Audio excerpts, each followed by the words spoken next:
Have you ever been so angry that you said something you later regret? Have you ever been so angry that you punched or kicked something? Have you ever been so angry after you've calmed down, you don't even remember what had happened, almost like you blacked out? Well, I have, and that's why today we're gonna be talking about the anger iceberg. This video is part 2 of another video on emotions and how that affects our human psychology. In that video, we discussed some of the deep-rooted struggles I've had in controlling my own emotions. Since my profession is day trading, I'm going to be speaking from that perspective, but I believe that this is a topic that relates to everyone. In day trading, there's a thing called revenge trading, where after you've just lost a lot of money, you try to punish the stock for the injustice it had cost you. In poker, it's called being on tilt. The moment you start revenge trading and over trading is the moment you keep on losing even more money. And yes, that has cost me tens of thousands of dollars in the past before. Those kind of losses in the past made me reevaluate my life and I had to realize I could not keep on taking those kind of losses, or pretty soon I'll be living in a van down by the river. This struggle with emotions sent me down a journey of therapy and anger management for many years.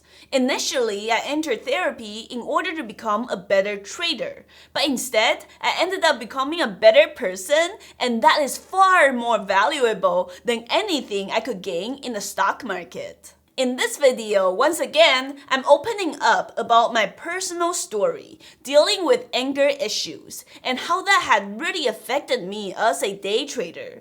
If you enjoy these kind of videos, please remember to drop a like. That really tells me you want to see more of this kind of content in the future. Before we start, full disclaimer, I am not a psychologist, nor a health professional. If you think you may have serious emotional and mental struggles, then please go seek help from a professional. I'm here simply to share my personal experience of what I learned along the way. Okay, I don't know if he is fully responsible for the concept of the anger iceberg, but I first learned about anger from some of the books by John Gottman of the Gottman Institute. He explained that our anger is actually a secondary emotion and not the primary emotion that we are feeling. Sounds a little bit confusing? Yeah, I felt the same way too, but this gets even more interesting. John explains that when we feel angry or enraged, that's usually triggered by another emotion underneath the surface, one that we're not aware of, and one that's hidden, which is the primary emotion. Visualize this like an iceberg. Picture this in your mind. Imagine you're riding down a boat and passing an iceberg.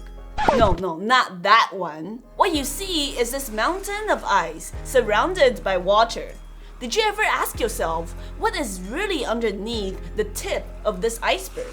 Is the entire iceberg above the water, or could it be that there's something else underneath the water? What if I told you that usually we only see 10% of the entire iceberg, just the tip above the water, and that we're really not aware of the 90% that's beneath the surface? The same comparison can be made when we feel angry. The anger we feel, that strong sense of displeasure and hostility, even though it's overwhelming, it's only the tip of the iceberg, and the rest of the 90% of our true emotion is hidden deep down inside. Back in summer of 2021, I was trading Moderna stock. I had been trading this stock since the beginning of the pandemic, when it was only $20. Due to the pandemic and the need for vaccine production increases and the Moderna name becoming a well-known household name, the stock had doubled and quadrupled and went as high as $200 and eventually almost $500. Until then, Magenta stock had been a consistent money maker for me, and this time around was no different. I knew for a fact that as soon as I got into this trade to buy the dip, the stock is not only going to the moon, but going to Mars on a Tesla Roadster, and it was going to make me so rich that I was going to buy out Twitter and take it private. Well, I think we all know what had happened next. Clearly, Elon outbid me by exactly $43 billion, and maybe a little bit more. No.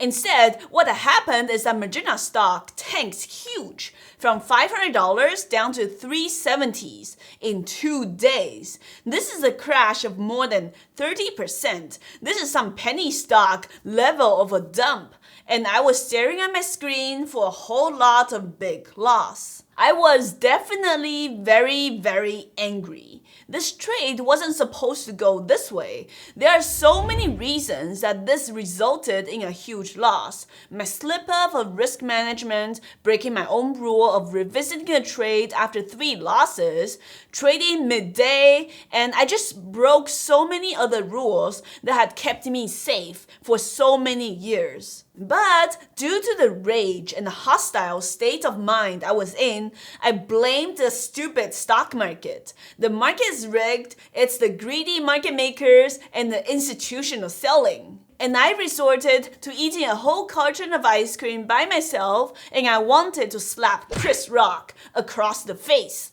Sorry Chris, don't take it personally. While the anger iceberg we talked about earlier clearly indicated that yes, I was extremely angry. But that was really only 10% of it. What were the other 90% of the feelings I had that led me to feeling such rage? In this case, I definitely felt stupid that I was wrong when I was so sure my plan could not go wrong. I was also embarrassed that I let myself lose that much of my hard-earned money.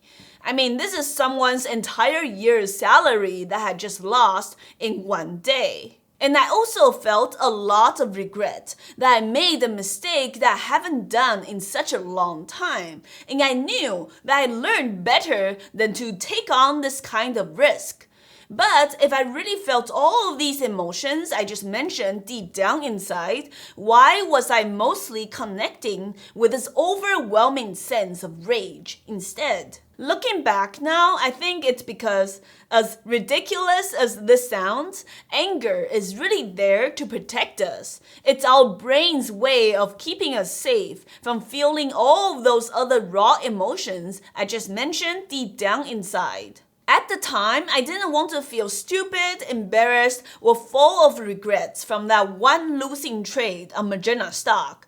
Those were awful feelings, and they were the same emotions I felt years ago during my struggles in my younger years, which is the root of all of those intense feelings. All of these emotions together can feel very overwhelming and bring back unpleasant memories or trauma. Instead of feeling all of them combined, I chose at the time to feel angry instead. Now, obviously, I did not consciously choose to feel anger at the moment. It's just that anger is so ingrained in our psyche that it's the first thing I felt. However, my mind did subconsciously choose anger and rage because this kind of secondary emotion can act as a convenient one to cover up all of our primary feelings, which is feeling vulnerable. The truth is, this career of day trading full-time does not guarantee us a paycheck at the end of every single week, like other professions. It's maybe one of the only jobs where you could work 40 hours a week and actually lose money if you don't know what you're doing. But this is a trade-off I was willing to make when I quit my miserable 9 to 7 job many years ago. At the end of the day, as a trader, I'm always vulnerable in the ever-changing market volatility, and of course, vulnerable to my very own emotions and how I might act in the market. And my loss on Moderna stock reminded me how vulnerable I could be every single moment in every trading day, and that really felt awful. So choosing anger could act as a convenient escape from feeling vulnerable. Feeling anger feels more powerful and, ironically, more in control at the moment. As weird as this sounds, rage and hostility were the opposite of feeling vulnerable. Feeling angry is not always a bad thing. It's a negative emotion, but it's natural for us humans. Anger does have a purpose to protect our raw feelings, but we just have to be careful in recognizing that the feeling of power we get from feeling angry is really temporary. And at the end of our rage, we might be feeling worse off than before. So we really owe it to ourselves, our loved ones, and also our trading account's sake to recognize that anger is just the tip of the iceberg, and that there is a whole lot of other stuff going on inside. Like we mentioned in the last video, you have to allow yourself to feel all of these emotions and recognize them as they come. Always using anger to mask off our true feelings of vulnerability inside, it's a never-ending negative cycle that could often spill into our daily actions. It could lead to lashing out at innocent people, substance abuse, and of course, revenge trading, and losing even more money, which then would restart that anger cycle again. If you've had similar experiences when it comes to that feeling of a deep-rooted anger, like I did, or even just uncontrollable emotion, a good starting point to all of this is to recognize that there's a cycle to all of these emotions. Anger management professionals refer to this as the aggression cycle. Remember, the bad feelings have to come out before the good ones can come back in. And the best way to start this process is to attempt to understand yourself and know what you are truly feeling. Write it down in a journal like the exercise we mentioned in the last video. Talking to friends or loved ones that you can trust is also a good starting point. And if you don't have one of those in your inner circle, there are support groups for that as well. If you're struggling out there, just know that you are not alone. And remember to take these steps one day at a time. Feel free to share your stories with me in the comment section below if you're comfortable. I hope that my story somehow made a small positive impact on your journey. Thank you guys so much for watching as always. I'm the Humble Trader, and I'll see you guys next time.